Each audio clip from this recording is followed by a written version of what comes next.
The second half of our double feature is about to commence. Our second feature, for your listening pleasure, is the timeless story, Little Women.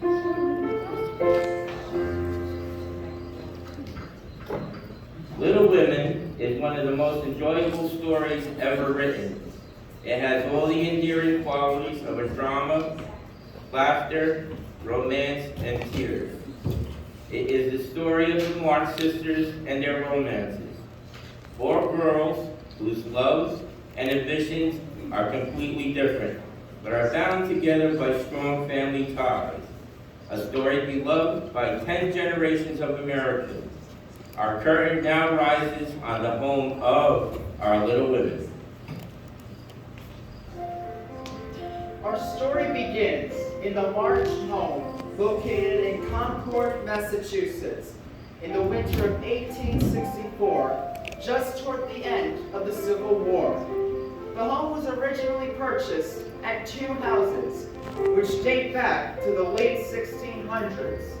Mr. March connected the two buildings to create Orchard House.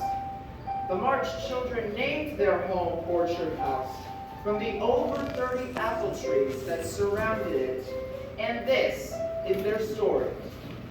Meg was the oldest, followed by Josephine or Jo, and then there was Beth and Amy, the youngest.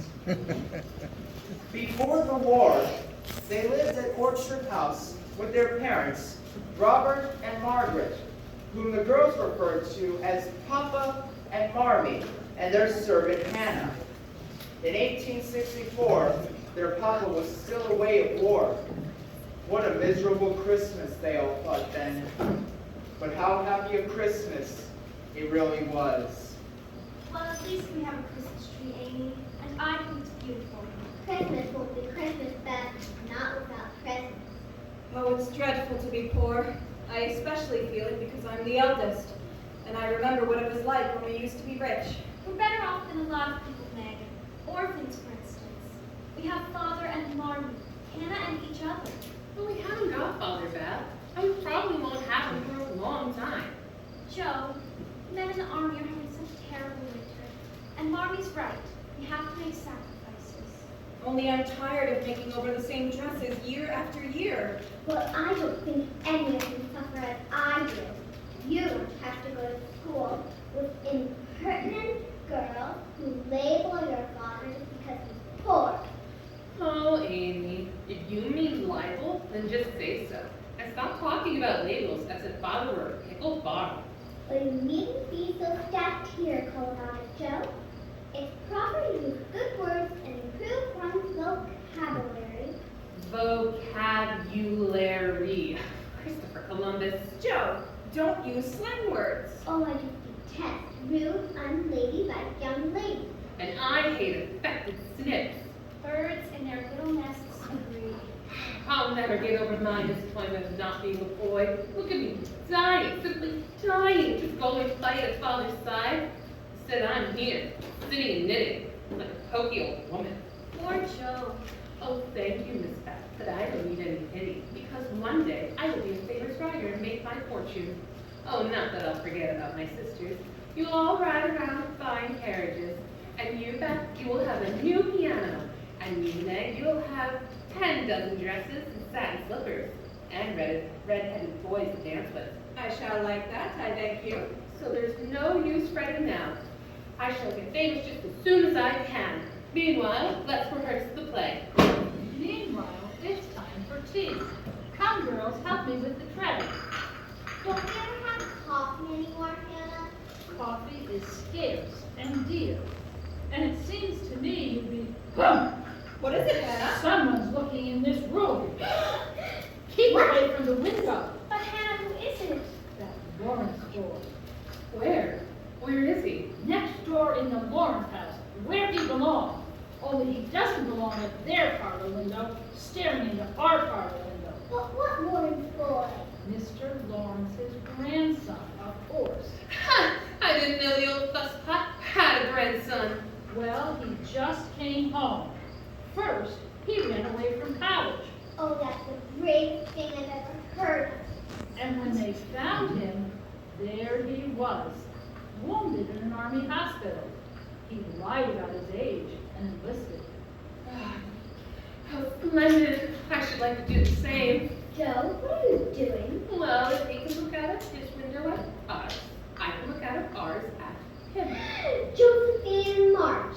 Gee, I'm glad he's a boy. I certainly like to know a boy for a change and have a little fun. Oh, how can you say such a thing? Huh. I wonder how I can get to know him. Yoo-hoo, hello. Oh, Joe, you're disgracing us. Hello! Why, that dreadful boy. He's waving at me. Marmy didn't come home until late that afternoon. She'd been in the village helping poor Mrs. Hummel. As soon as Beth had brought her chair to the fire, she told Marmy Meg's big news. News, Meg? What news, dear? I saw Mrs. King about the position, Marmy. She's going to take me. $4 a week. I'm so proud of you, Meg. Oh, they have a beautiful house, Marmy, and such lovely children. I certainly won't mind working for them. Was there any mail in the village, Marmy? A letter from Father? You don't think he'd forget to write us at Christmas time, do you? Amy, dear, the letter's in my muff. A letter? A letter from Father? Yes, he wrote you all a Christmas message. How do you do? Aunt March. Merry Christmas, Aunt March. How nice of you to come. Yes, it was nice of me to come. Here, I've brought a Christmas remembrance for each of you. Margaret, Thank you, Aunt March. Josephine, Thank you, Aunt March. Amy, Thank you, Aunt March. Elizabeth. Thank you, Aunt March. When I was a girl, my aunts didn't have to come to me. Well, we plan to visit you tomorrow, Aunt March. Well, one never knows if there will be a tomorrow, now do they? Have you heard from that foolish father of yours, waltzing away to war and leaving others to take care of his family? We're very proud of Father, Aunt March, and there's nobody looking out for us. Joe, tighty, tighty. If your father'd listened to me, you'd all be better off today. I begged him not to invest his money with that swindler. If I told him once, I told him. Excuse me, Aunt March, but that was years ago, and this is now. Besides, it was our money that got lost, not yours. Don't be impertinent, miss. It's a waste of time to talk. Nobody listens to me anyhow. Merry Christmas. Merry Christmas, Aunt March. Aunt March, I'll walk you out to your sleigh with you. And catch your death of cold while you're at it. Still want me to work for you, don't you? A fine time to ask me. Well, I like to be your companion. A companion should be companionable, young lady. Oh, I will be. I promise. I'm willing to bury the hatchet. Very well then. Come after the holidays, and don't forget to bring your apron. All right. Thank you, Auntie. Merry Christmas. For all her scolding, Aunt March had given each girl a new shiny silver dollar. Supper would have to wait that night as they dashed off to the village store. And later, after they wrapped the presents they were giving to themselves, Marmy took out the letter that had come from Papa. And give my girls my love and a kiss. Tell them I think of them by day, pray for them by night, and find my best comfort in their affection at all times. I know they will remember to be loving children to you, who work diligently so that these hard times need not be wasted, and that when I return, I may be fonder and prouder than ever of my little women. How long this sad war will last. Mrs. March, ma'am, Yes, Hannah, what is it? a message from poor Mrs. Hummel, ma'am. She wants to know how soon can you come? Right away. Amy, my boots, dear. My wraps, Joe. Good night, my darlings. Good night, Marmy. Don't wait up. I may be late. A fine Christmas Eve. Papa far away and Marmy out taking care of sick people. And our presents. They look so lonesome under the tree. And there's nothing for Marmy. Nothing.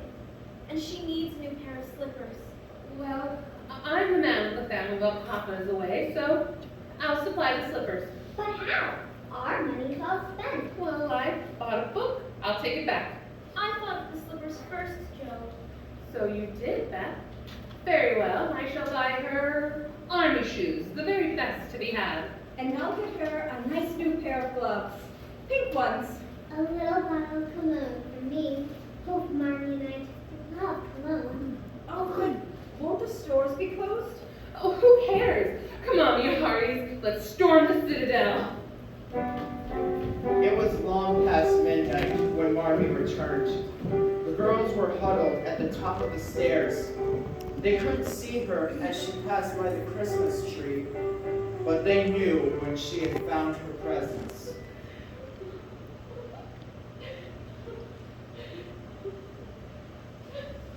I can hear Marmy, and she's crying. But why is she crying? Don't you like our presents? Come on now. Back to bed, both of you. But why is she crying, Meg? Because she loves us, little Beth. And love and tears very closely together. Come along now.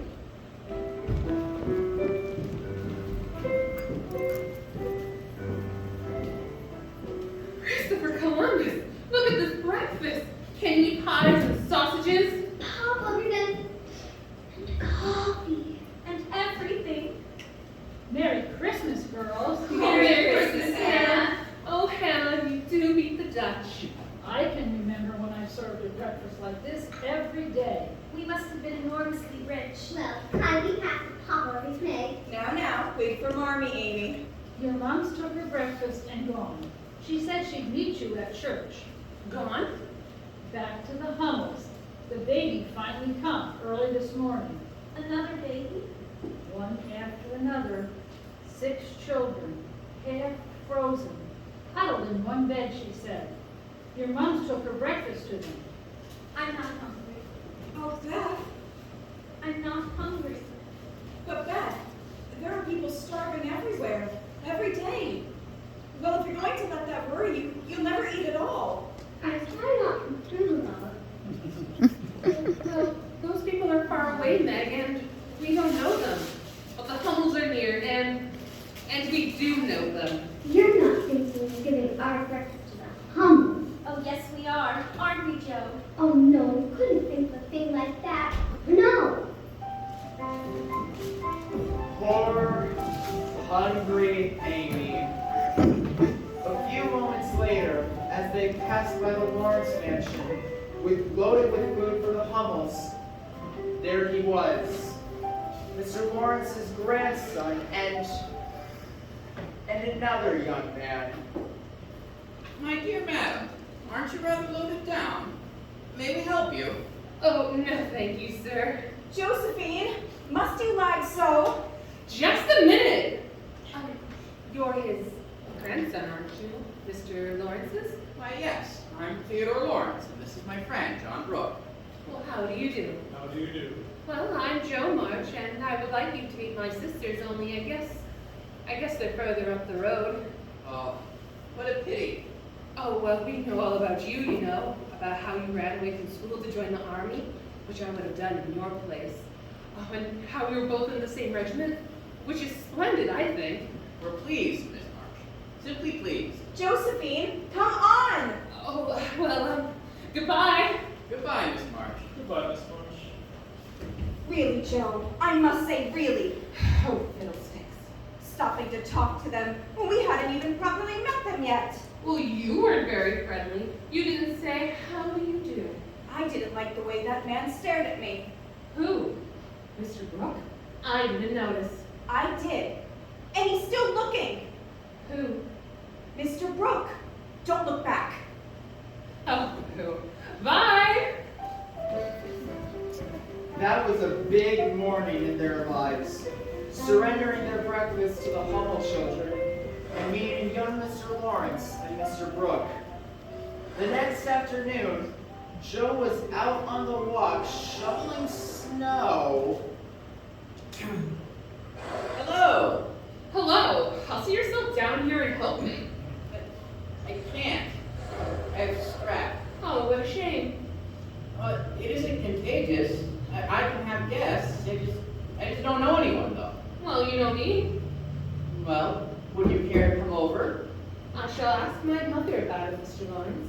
shall expect me, though. Thank you. Well, here I am, Mr. Lawrence. I brought you some pudding. It's nice and will slide down easily. Strop, huh? Got some flannel around your throat? Yes, you see, thanks for the pudding. Well, I've come to entertain you. I shall sit here and read aloud to you. I do so love to read aloud. I'd rather we just talk, if you don't mind. Please, sit by the fire.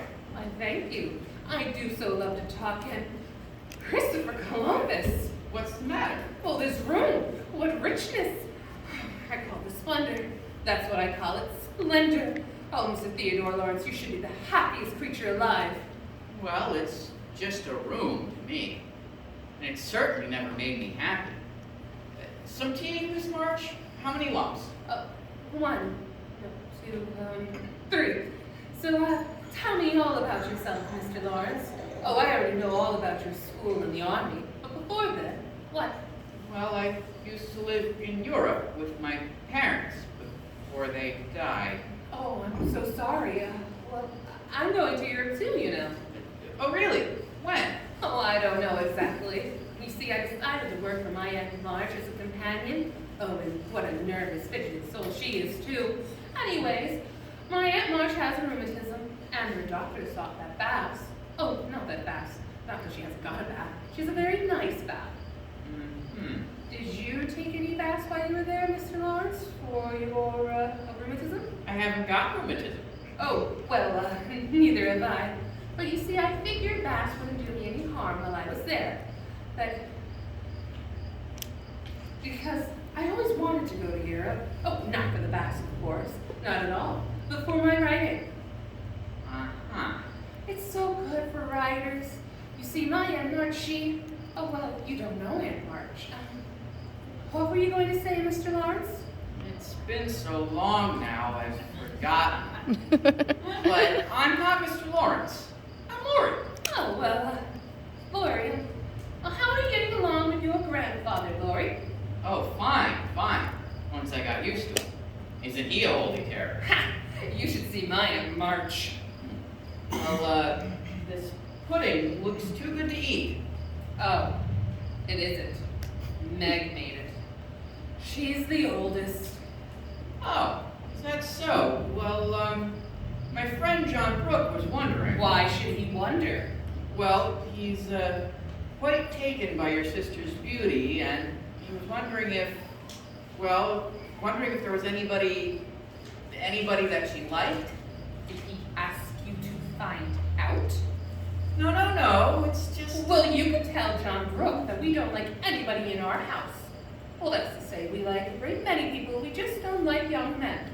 Oh, well, we do like young men, but we don't like young men who wonder about who else we like. Oh. And Meg is too young and too fine and far too clever to be bothered about who wonders about it. It's ridiculous. I beg your pardon, Miss March. Yes. You're on fire. What? Your dress, in the rear. Oh, how fuzzy. Do you need help? Don't just stand there. Help me. Are you hurt? Oh, that's the second dress I scorched this week. You see, I like to toast myself, and I stand too close. Oh, I think I better go home. Please don't go. It's still as tombs in here. Is that why you look out at the window at us? It's rude of me, I know. But when the lamps are lighted, it's like looking at a picture. You and your sisters with your mother. Well, why don't you come over and be a part of the picture? And Mommy is so splendid. My grandfather might approve. Say I wasn't posing. Oh, Bilge, I know his face frightens half of Concord, but it doesn't frighten me. That is, every single time I've seen him, he's been barking at something. Nevertheless, I rather like him. Well, that's something, isn't it? Mr. Lawrence. Thank you, madam. And my face, it frightens half a Concord, does it? Well, sir, frankly, it does. Oh, but I don't think you mean to frighten them, but you asked me, sir, and yes, sir. Oh, and I bark, do I? I've heard you bark, yes, sir. Perhaps you don't bark all the time, but yes. And with all that, you rather like me, do you? I do. Well, I like you. Would you stay and have a cup of tea with me? Oh, thank you. I just had one. I was just going. Oh, no, not so fast, young lady. I have something I'd like to ask you. Yes? Well, of course, if you've already asked her, Lori. No, sir. I've had trouble saying much of anything. Yes. Young lady, next Saturday, we're going to hold a cotillion of sorts here in the home. And Lori and I were wondering if you and your sisters would attend. A cotillion? Here? Well, will you attend? Oh, will we? I mean, I shall ask my mother about it. We are very grateful to you. I shall run home and ask her right now. Cotillion, Christopher Columbus. You know, Lori, I wonder if that young lady ever walks. Christopher Columbus. Me too, sir.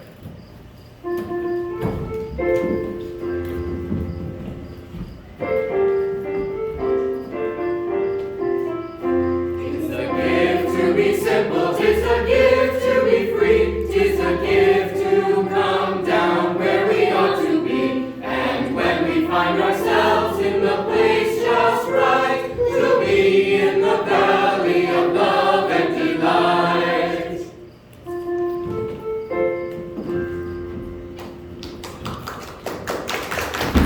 Are you ready to pull head over boots for some fun? This September and October, Bethel Woods is turning into the ultimate harvest festival extravaganza. Howdy, folks. I'm Farmer Fred, and I'm here to tell y'all that if you love fresh apples, homemade pies, and all things pumpkin spice, Bethel Woods is where you need to be. We've got local farms, artisans, and flavors. This annual farmers market features live music, food trucks, special offerings, and crafts that'll make your grandma proud. And have your taste buds saying more, please. Hey there, I'm Chef Carla, and I'll be at the food truck serving up some mouth-watering bites. Think you can handle all our sweet and spicy goodness? Only one way to find out. Don't forget the live music. It wouldn't be Bethel Woods without music. We'll be playing tunes to keep you dancing all day long. From the Woods Tavern Folk to Cashy Country, I'll make sure your feet don't stop moving. So grab your family, friends, and a big appetite, and join us for a day of harvest time fun. Don't miss out on the crafts, live music, food trucks, and all the fall flavors. Bethel Woods Harvest Festival, where the harvest is bountiful, the music's rocking, and the fun never stops. Bethel Woods Harvest Festival, September 1st through October 6th. More details at bethelwoodcenter.org. See you there.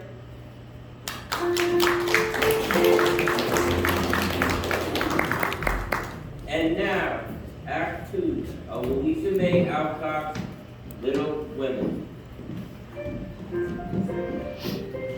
A party, an invitation to a party in the richest, most elegant home in Concord. No wonder they were all so excited when Saturday night finally arrived. Yet to be completely honest, only Amy and Meg really wanted to go. You look lovely, just lovely. Thank you, Marmee. Just lovely. Now, where's Amy? Oh, she's painting Joe's dress, Marmee. She's what? Joe's done it again. Stood too close to the fire and her best dress too. Oh, no. Beth and I patched it for her, and now Amy's painting the patch. Sort of blended in. Watercolors. Oh, it's right as rain, Amy. Oh, it's right as rain now. But it still shows, Joe. I don't know what you're going to do. Oh, that's simple. I shall spend my evening sitting in chairs with them. Do I really have to go? Do I, Marmee? There'll be all those people and... It would hurt their feelings if you stayed at home. Besides, little Beth, you need to learn not to be afraid of people. At least you look most attractive. Look at me. My shoes are too tight. I have 19 hairpins sticking in my head, and my back is patched. I feel dreadful. Joe, Don't you have your white gloves? Oh, all right. How I hate to be elegant. Well, good night, Marmee. Good night, Marmee. Now, Amy, don't eat too much and wait until you're asked. Marmee, you think I were a child. Just tell Joan to try to run square. She'll disgrace us. I will be prim as a dish. Now come, sisters, let's be elegant or die.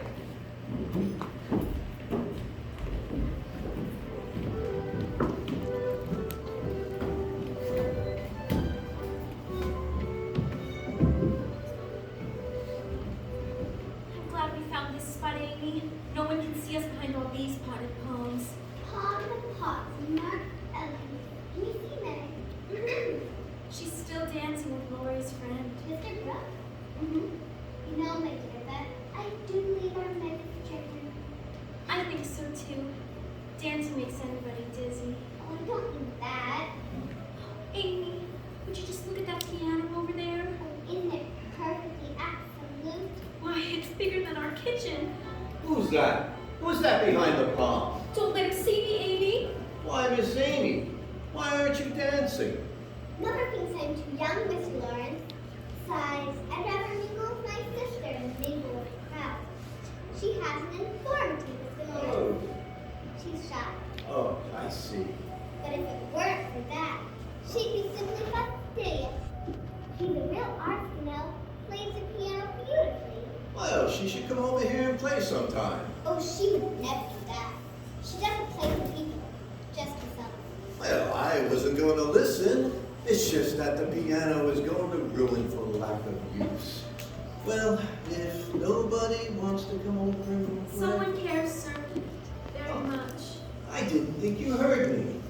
I heard, sir. I'm Beth, and I'll come if no one will hear me be disturbed. Not a soul, my dear, not a soul. And would you tell your mother that I think all her daughters are simply, fastidious? And Beth, isn't he just affectionary? Amy, somebody's coming. Let's hide again. Oh, it's that stuck-up Mr. Gardner and his son. Don't move. Did you see that, Jeffrey? Theodore Lawrence with that imprudent Josephine March. I think it's obvious she has her eyes on him. Well, what can you expect, Father? One of them has to marry for money since they've none of their own.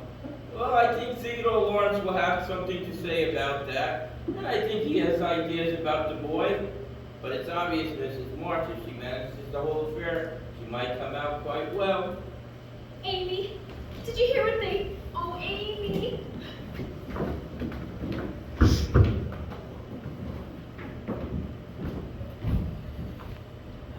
Now this is the third dance, Joe.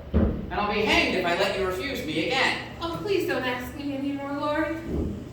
I just don't understand how one girl can sit so much. Very well. See for yourself. There. I'm hatched. So you did it again, huh? Too close to the fire. You know, life will be far less complicated for me once the warm weather arrives. Well, the least you can do is tell me. Joe, something awful's happened. Amy, It can't be that bad. what is it? I can't tell you now. Not such a kid. Beth wants to go home. She's had a dreadful shock, and I think I want to go home too. Where's Meg, Lori? With Mr. Brooke, of course. Will you fetch her, please? Of course.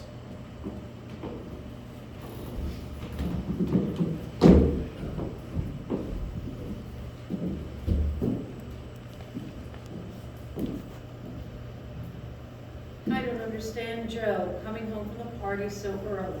Well, I'm glad you all had a nice time. Oh, it was simply splendid, Marmee. Simply splendid. Marmee, Yes. you don't have any plans for us, do you? Plans?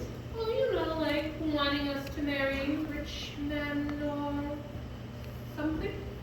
Why, yes, Joe. I have a great many plans for you. I'd like to see you all be beautiful, accomplished, and good. Of course I'd like to see you marry rich men, but I'd rather see you happy wives of poor men, or even respectable old maids, than queens on thrones without self-respect or peace. Oh, I'll never marry. Never. Never, my Joe, never. Now go to bed, sweetheart. Go to bed. One reason why Jo was so sure she'd never get married was because she wanted to be a writer far more than a wife. Jo never stopped writing. It left her very little spare time, even for Lori. Lori's here, Joe. He said that you said that, and Marge said that you didn't have to go to her house today. Just send him away. He says he's just going to wait until you come down. Doesn't he realize I have no time for his nonsense? And what is in that package? Slippers. I made them. Who for? Gentlemen. A gentleman? Oh, what's wrong with everybody in this family? These are for an old gentleman, Lori's grandfather. He's been so kind about letting me pen away on that lovely piano. And in all the weeks I've been going, I haven't even seen him. Go ahead then, give him the slippers. If your story's finished, Joe, can I read it? Nope, not yet. But keep your fingers crossed, and one day you'll read it in print. I'm off to the publisher's office this morning, so run along then. But Joe, what do I tell Lori? Well, tell him I went up and smoked. So Jo went into town, but what she didn't know was that Lori went into town too, and he waited for her in front of the publishing office. Well, that's not very good manners, Mr. Lawrence. Following me? Well, what about your manners? Avoiding me all the time. What were you even doing in there? What I was doing is a secret. All right, keep your secret. Only I've got one too. Oh, something plummy? Something very plummy. Now, tell me yours and I'll tell you mine. Very well. Here. A bank draft. Well, read it. In payment to Josephine March, the sum of $1. For what? Turn it over. In full payment for her story entitled The Phantom Hand. Well? $1. Oh, well, maybe it isn't much, but one day it'll be as much as $10. I don't understand you, Joe. Cooping yourself up in a garret, missing a whole lot of fun with me, working. And for what? For one measly little dollar. It isn't the dollar. At least, that's not all. It'll be right in print, and I wrote every word. And people will read it. People I've never even seen. Anyways, what's your secret? Well, you remember the glove Meg couldn't find? Meg's glove? What about it? I know where it is. In somebody's pocket. John Brooks. That's very romantic, isn't it? No, that's horrid. You don't like it? Of all the sickly, sentimental rubbish, oh, I'm disgusted. And I'm glad Meg doesn't know. She'd be furious. I'm not so sure. I believe she's very fond of John. Oh, you tell that John Brooke to keep away from us, or I'll tell him what I think. Trying to break up my family. Oh, you just wait till someone falls in love with you, Joe. You'll feel differently then.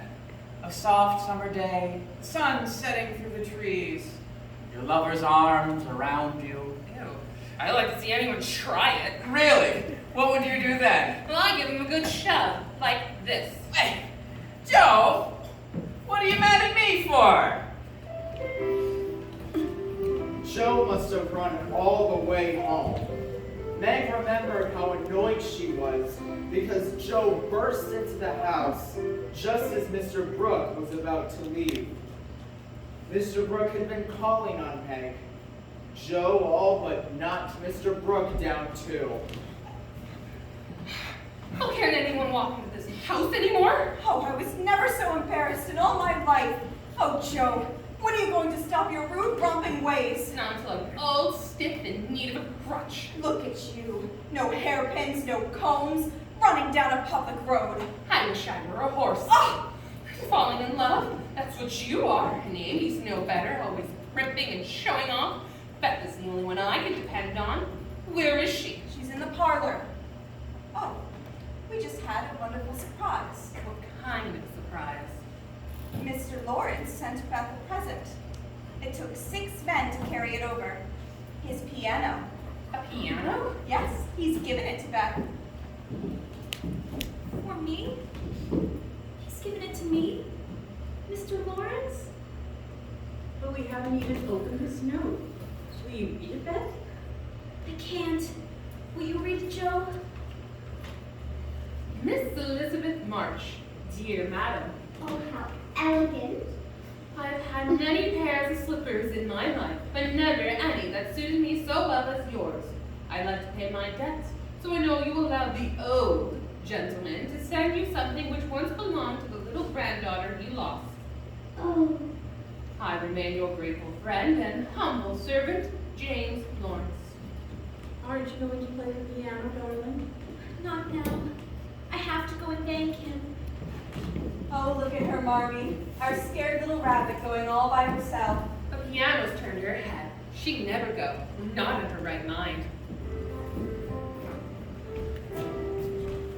A young lady to see you, Miss Lawrence. Spend much. Oh, send her in! Send her in!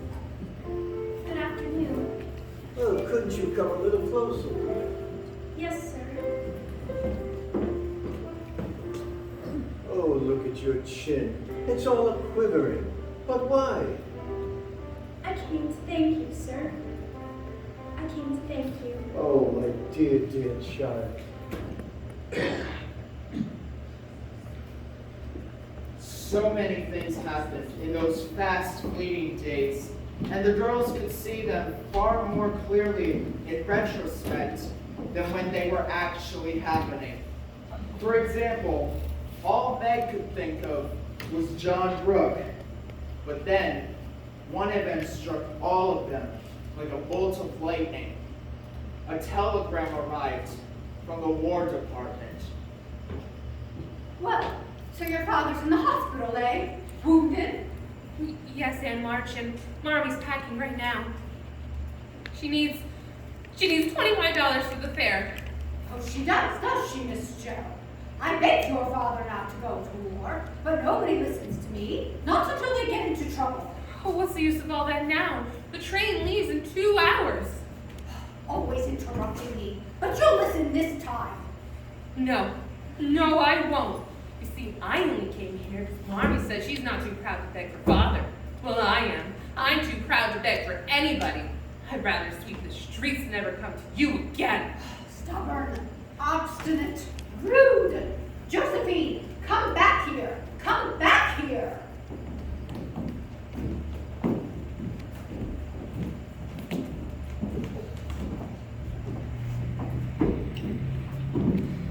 So you had another argument with Aunt March? Yes, Marmie. That's funny. She didn't say anything about it when she was just here. Aunt March was here? Why, yes, she brought us the money. Oh, no. And where have you been? Lori's been looking all over for you, Joe. Oh, well, I lost my temper and I decided to get the money on my own. Here, Marmie. Where, how? Oh, well, look. Oh, Joe. Joe, your hair, your beautiful hair. Oh, my poor Joe. Amy, Joe's cut her hair and sold it. Well, it's not like it affects the fate of the nation, so don't start wailing. My poor Joe, your hair will grow back. Be as lovely as ever. But you'll never be more beautiful than you are right now. Oh, Marmie. Your train. Oh, I've been looking all over for you, Joe. Christopher Columbus, you look like a porcupine. You have to go to your train, Marmie. I'll take you to the station, Miss March. Thank you, Lori. Goodbye, my darlings. God bless. Keep us all. Goodbye, Marmee. Never was the orchard house as empty as it was now. Their father, Robert March, lay wounded in a Union hospital. How badly they didn't even know. And now their beloved Marmee left to tend to him. And then came the worst disaster of all. Come on in, Beth. Lunch all ready. How are the puddles, dear? Did you help them, as Marmee said? Don't come near me. What is it, Beth? The baby. The Hummel's baby. The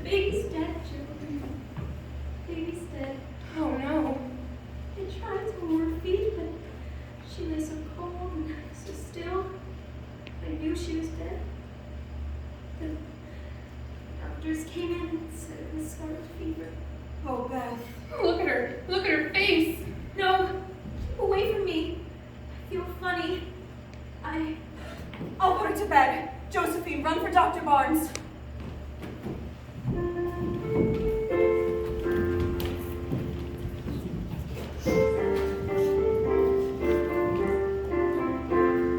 When true simplicity is gained, to bow and to bend we shan't be ashamed. To turn will be our delight, till by turning we come round right.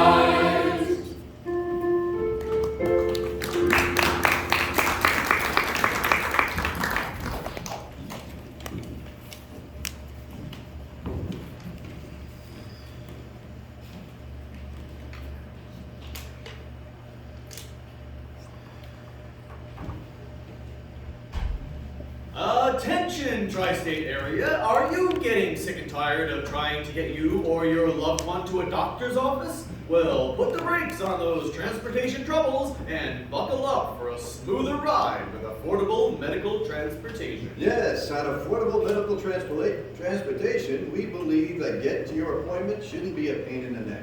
Literally. We take the ache out of commute and turn it into a treat. Our rides are so comfortable, you might just think you're on a mini vacation. You know what they say, an ounce of prevention is worth a pound of cure, and a good ride is worth a million smiles. At Affordable Medical Transportation, our drivers are trained professionals who will handle your transport needs with care, kindness, and maybe a few dad jokes along the way. Like, why does the chicken coop have 2 doors? Because if it had 4 doors, it'd be a chicken sedan. But don't worry, even if our jokes are bad, our fleet are in tip-top shape, ready to roll you and your loved ones right to that special appointment. Our rides are so smooth, in fact, even Grandma will be really impressed. Get it? Really? And speaking of smooth, our prices won't give you sticker shock. We're all about keeping things affordable with friendly door-to-door service. Need to book a ride? It's easy peasy. Just give us a call at 570-241-9915 or visit our website at affordablemedtransportation.com. Our friendly staff is ready to get you where you need to go. No bumper-to-bumper traffic in sight. Website? What's a website? Hey, I don't write the copy, I just read it. Don't let transportation get under your skin, or should I say, under your tires. Let Affordable Medical Transportation take the wheel so you can focus on feeling better and not how you're getting there. Affordable Medical Transportation, where we're always on the drive to give you the best possible ride. Call us today at 570-241-9915 and get ready to roll with the best in the biz. Or visit us at our website, affordablemedtransportation.com. There's that website word again. Now we could try the leafy joke again.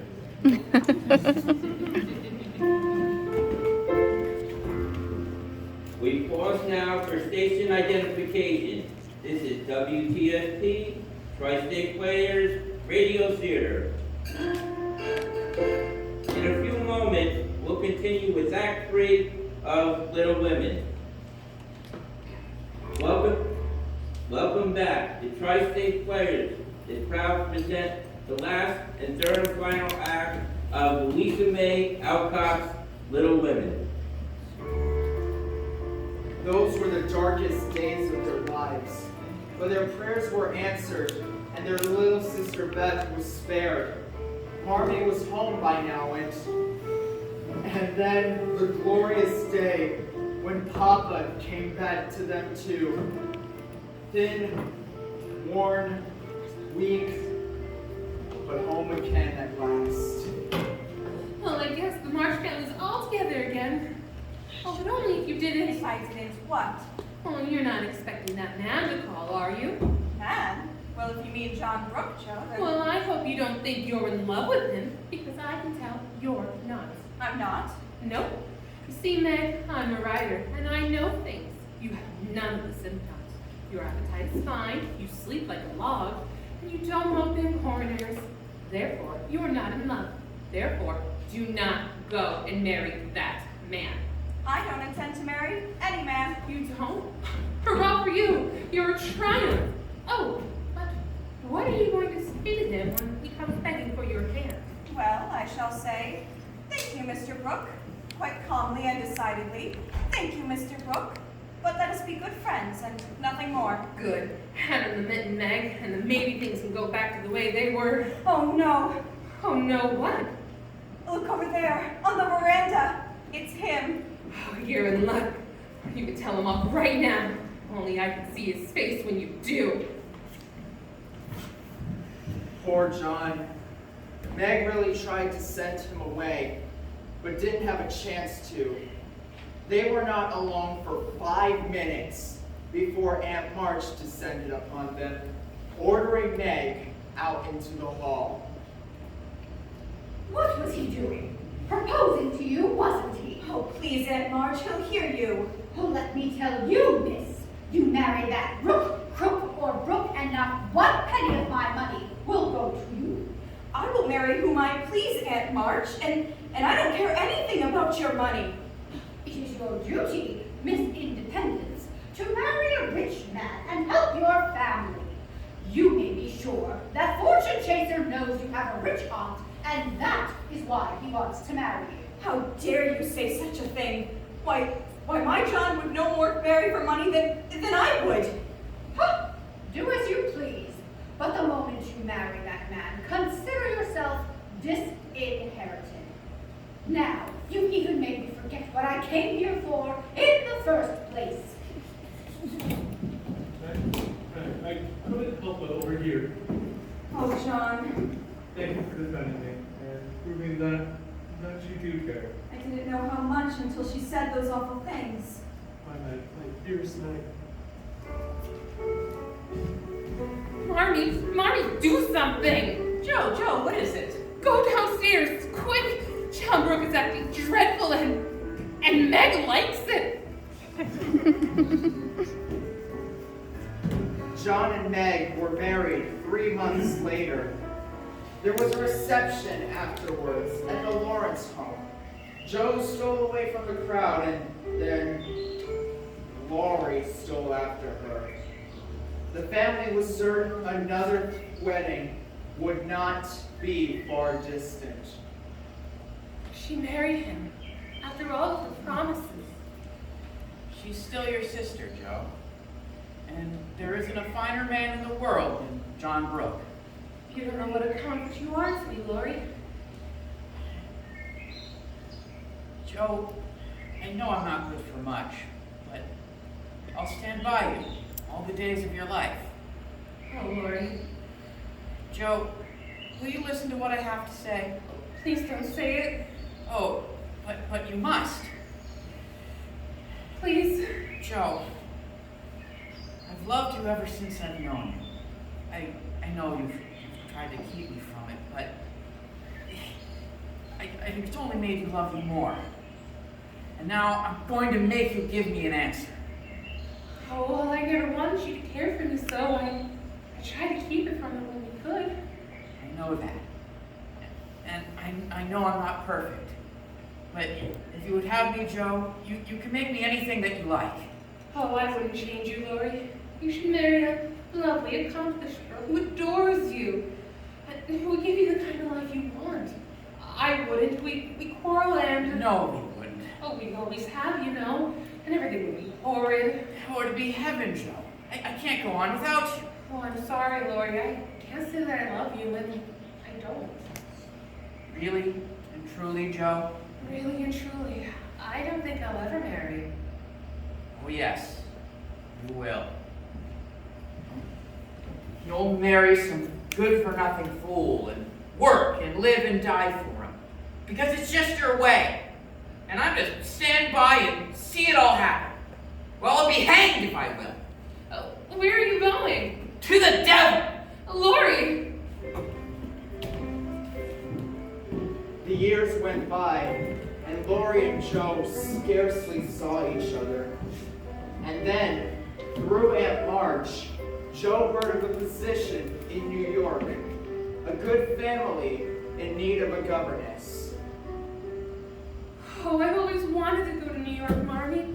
Oh, it's so exciting. The museums, the libraries. Oh, and when I'm there, I can work on my writing. Well, I'll have to talk it over with your father, darling. Well, I've already asked him, and he said it was up to you. Well, it might do you some good, Joe. Oh, it would. and when I come back, everything will be just as it was. No, I don't have any little ones anymore, Joe. Well, you have Beth, Marnie, and Amy? Yes, Joe, yes, of course. So Joe left Concord. Orchard House regularly received letters from New York's newest governess. Her letters always included an inquiry about Laurie. After a while, the house hired a tutor. Joe's letters began to make mention of him, a foreigner named Professor Friedrich Baer. Nur werden die Sehnsucht weißwachige Kleider. Oh, Miss March. Oh, please don't stop. It's so beautiful. Thank you very much. What is that song? I heard you play it before. It's called Nur werden die Sehnsucht. Do you understand German, Miss March? No, I don't. The words are by a famous writer, Goethe. Perhaps I can say them for you in English. Only who knows what longing is can know what thy suffering. Alone and parted, far from joy and gladness, my senses fail, a burning fire devoured me. Oh, if only I could write something like that to set people's hearts on fire. You truly like to write, do you know? Oh, it's my life, Professor Bear. Sometime you'll show me what you've written. Oh, of course. And I've just written another one. It's in the Weekly Volcano. Oh, it's a wonderful one about... The volcano? Oh, well, it's a magazine. And it's the best one I've ever done. How happy you live, Miss March. I am So happy. happy. I am happy. And you don't miss your home so much, or your old friends. No, not at all. And you were mostly responsible for that. Thank you, my little friend. For showing me this exciting city. The museums, the theaters. I must tell you something. There's no greater pleasure than to see something beautiful with someone. Excuse me, Miss March? Yes, Paul? You have visitors, your aunt and your sister. Yes, Amy and Aunt March were in New York, but not for long. Aunt March was taking Amy abroad to Europe. Of course, I know I promised to take you to Europe, Josephine, but Amy and I get along famously. And well, you and I never really did get along, did we? Oh, it's all right, Aunt March. And Amy, I'm so happy for you. Well, tell me, how is the family? They're all fine, Joe, except Beth. She hasn't been well since she was so sick at that time. Beth, well, she must get better. She must. And you heard about Meg? Expecting. Dreadful, isn't it? No, Aunt March, it's wonderful. And, how's Laurie? Laurie! You didn't see him when he was here? He was here in New York? Mm-hmm. 2 weeks ago, he and Mr. Lawrence are on their way to England. And he didn't even try to see me? Well, can you blame him? After the way you trotted off. He didn't even try to see me.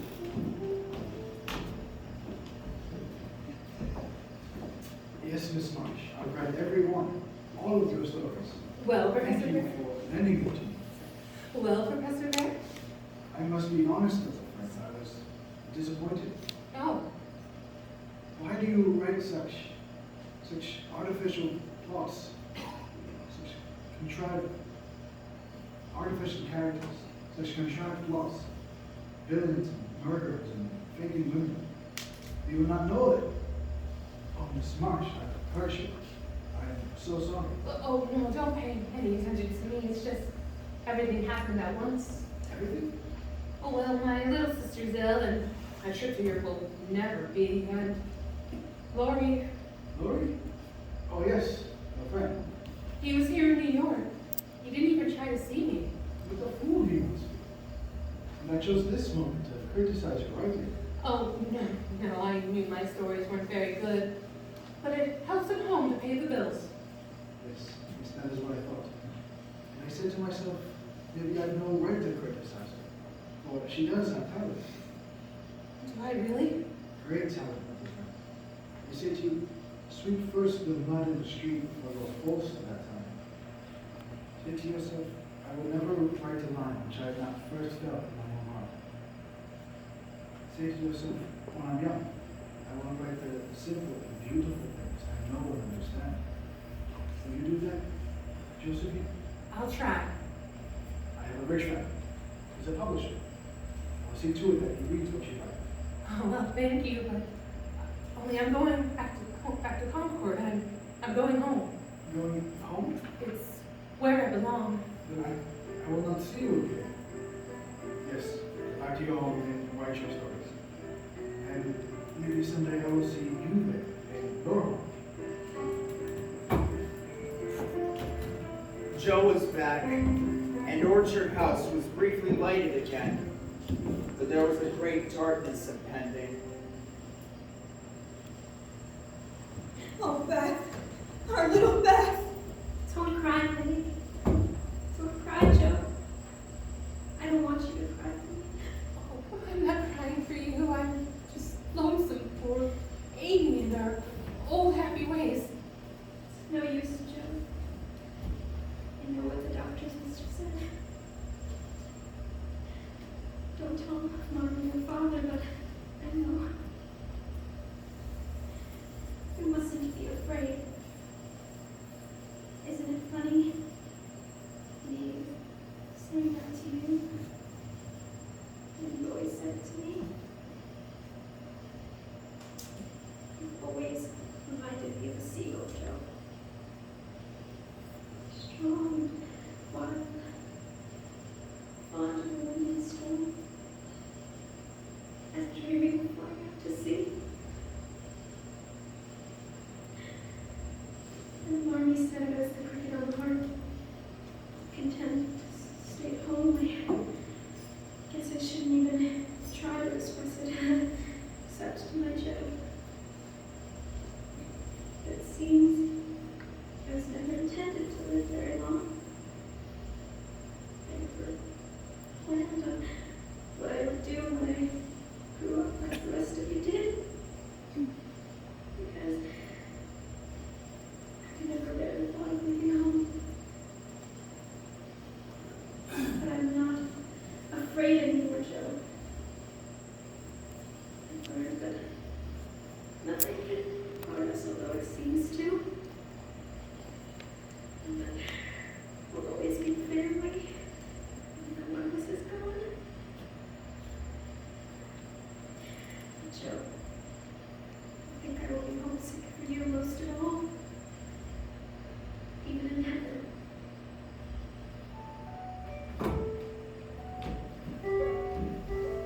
In April, Meg's baby was born. She named her Elizabeth in memory of her sister. After Beth died, no one saw very much of Joe. She shut herself up in the garret, writing. But then, one day, she left Orchard House and came to visit Meg. It's all finished, Meg. My novel. Oh, that's wonderful, Joe. May I read it? Not yet. I'm off to the post office right now. Oh. Maybe they won't send it back. Maybe they'll publish it. Oh, well, I'm not sending it to a publisher. I'm sending it to Professor Baird. Oh. You write to him often, don't you? Well, he knows what I'm writing about. He understands me, Meg. Well, I think that's just splendid. We had a letter, Joe, from Lori. Oh? Well, how would you feel if you came to find out that Lori was starting to care for someone else? Amy? Yes. They're all in Paris now. Well, why should it bother me? Well, it's just that you've been so alone, Joe. I thought that if Lori came back Oh, no. Amy and Lori. I'm truly glad, Meg. Truly glad. In June, Amy and Lori were back in Concord as husband and wife. Joe, are you busy? May I come in? Lori, where's Amy? Downstairs with the family. We and a thunderstorm just arrived. Oh, I can't wait to see her. Joe, can I just say one thing and then we'll put it by forever? Oh, you don't have to. It was always meant to be this way. You tried so hard to make me understand. You were too stubborn and impatient. Well, now that everything came along the way you wanted it, things can be like old times. No, they can't. But we can still help each other and love each other for the rest of our lives. Dear Joe, the rest of our lives. Now I want to go downstairs. I want to kiss the bride. It was a wonderfully happy reunion that day. Even Aunt March was reasonably cheerful. The gladness helped soften the loss of Beth. During the party, Lori heard someone at the front door. Excuse me, Miss March. Miss Josephine March. Yes, of course. Won't you come in? They are guests. I couldn't intrude. If you'll just leave with this, please. Of course. Thank you. Joe, this is for you. Thank you, Lori. Oh, it's not for me. Some man just... Well, open it up, Joe. Don't just look at it. Why, it's a book. Oh, yes, Marmee. My Beth by Josephine March. Why didn't you tell us? You published a book. Who left it, Lori? It's some man with sort of an accent. Where did he go? Outside. Oh, no, he couldn't have. He couldn't have. Josephine, come back. It's pouring outside. Professor Bear. Miss March? Josephine. Where are you going? Back to the railroad station. My friend published your book. He has great hopes for it. Who cares what he thinks? Do you like it?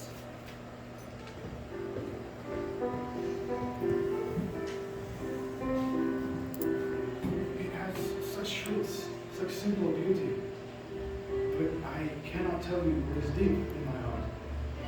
You were going away. I might never have seen you again. Oh, please, won't you come back? I couldn't get you. You're a guest. Oh, it's just my family. You see, my little sister's come home, and she's married to that man I told you about. Lori? Yes. Oh. And it's been such a long time since we've been all together. Oh, please, won't you come back? Please, Joe. Please, just one moment before. Yes? I have a wish to ask something. Not that I think that. Oh, but I hope. I know. I shouldn't have asked. I have nothing to give you but my heart, which is full, and my hands, which are empty. Then take my hands in yours. Joe, my darling. Let me keep them there forever.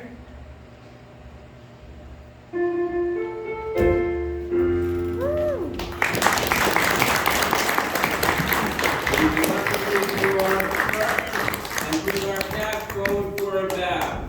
This is WTSP Tri-State Play Radio Theater. Thank you and good night.